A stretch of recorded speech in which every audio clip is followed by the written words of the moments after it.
প্রিয় ভিউয়ার্স, আসসালামু আলাইকুম। আজকে আমরা একটি গুরুত্বপূর্ণ জব নিয়ে আসছি, তবে এই জবটা আমরা প্র্যাকটিক্যালি দেখাবো না। আজকে সংক্ষিপ্ত একটু আলোচনা আছে, আমরা এই বোর্ডের মধ্যে একটু আলোচনা করব। তো আমি শুরুতেই বলে দিই, আজকে আমরা আলোচনা করব উইন্ডোটার এসি যে 3 গতি সম্পন্ন যে ফ্যান মোটর আছে, এই মোটরকে নিয়ে।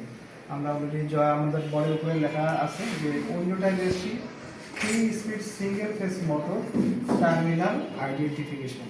তার মানে হচ্ছে যে 3 গতি সম্পন্ন সিঙ্গেল ফেজ যে মোটরটা আছে, এটা টার্মিনালগুলো আমরা কীভাবে নির্ণয় করবো, এই জিনিসটা আজকে আলোচনা করব। তবে তার আগে একটু আমরা পরিচয় হয়ে নিই যে আমরা জানি যে উইন্ডোটার এসির মধ্যে যে মোটরটা থাকে, এটা মূলত ডাবল শেফটেড মোটর হয়ে থাকে।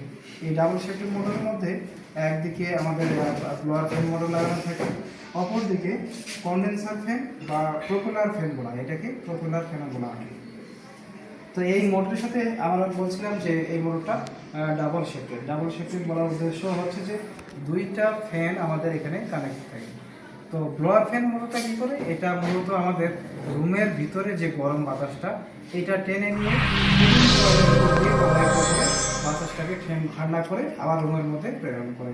ব্লোয়ার ফ্যান মূলত এই কাজটা করে। আর এইদিকে যে কন্ডেন্সার ফ্যানটা আছে বা প্রোপেলার ফ্যান, এই ফ্যানটা মূলত আমাদের উন্নটা বেশির ভিতরে যে গরম বাতাসটা, এইটাই মূলত কন্ডেন্সারের ভিতর দিয়ে বাইরে আবার বের করে দেয়। মূলত এই ফ্যানটা এই কাজটা করে।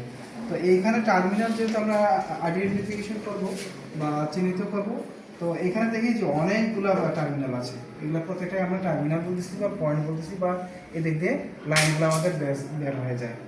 তো এখানে মূলত কানেক্টর আছে, এটা মোটর আমরা ধরছি উনিটা গেসির মোটর। তো এইখানে অনেকগুলো পয়েন্ট আছে, প্রত্যেকটা আমরা দেখি এগুলো প্রত্যেকটাই কিন্তু আমাদের এইখানে আমাদের বিদ্যুতের লাইন। দেখি এইখানে একটা আর্থিংয়ের লাইন বের করা আছে, এই মোটর থেকে একটা আর্থিংয়ের লাইন বের করা আছে, একটা রানিং কয়েল আছে, একটা স্টার্টিং কয়েলের পয়েন্ট বের করা আছে, একটা লো, একটা মিডিয়াম, হাই। আমরা জানি যে লো মিডিয়াম হাই এই তিনটা মিলে আমাদের কমন পয়েন্ট থাকে। এবং স্টার্টিং রানিংয়ের মধ্যে আমাদের ক্যাপাসিটর কানেক্ট হয়, ক্যাপাসিটর কারেন্ট হয়ে নিউট্রাল কানেকশনটা আমাদের বের হয়ে যায়। এছাড়া আমাদের এখানে আছে একটা আর্থিং। তো এটা কীভাবে আমরা আইডেন্টিফিকেশন করবো, কীভাবে বের করব, এই জবটা আমরা সরাসরি প্র্যাকটিক্যালি দেখাবো। প্র্যাকটিক্যালি আমরা বিস্তারিত বলবো। আজকে আলোচনা এতটুকু। ঠিক আছে, ধন্যবাদ। Please subscribe to my channel. Your support means a lot to me and it helps me create more content for you to enjoy.